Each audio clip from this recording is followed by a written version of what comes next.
இந்த பேனாவை பிடிக்கும் முன்னே ஒன்னு உறுதி செய்து கொள்ள வேண்டும். இதற்கு தலைப்பை கொடுத்து என் கற்பனைக்கு கடிவாளம் போட வேண்டாம். இங்கு நெருப்பின் மேல் உள்ள பஞ்சு கூட எரியாது.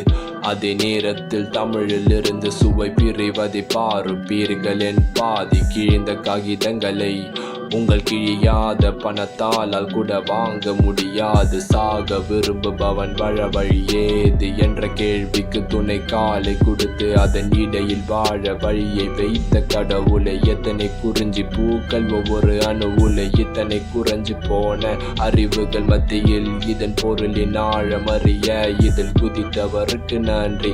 இதுதான் வஞ்ச புகழ்ச்சியா நீ வஞ்சம் தீர்த்தவாரி.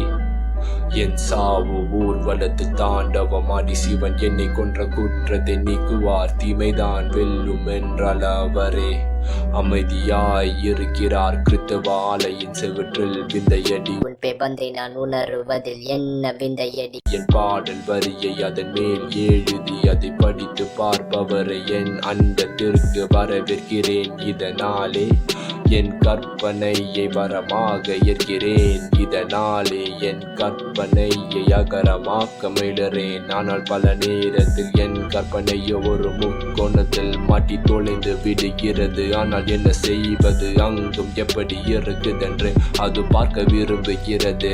இரு தெய்வங்களுள் நான் வழிபட முடியாத ஒரு தெய்வம் சொல்லி அவர் சொல்லி செய்ய சொன்னது என்னுடன் நேரம் செலவிடு. நானே தீட்டிய வாளின் மேல் சந்தேகம் பலதிருந்தது.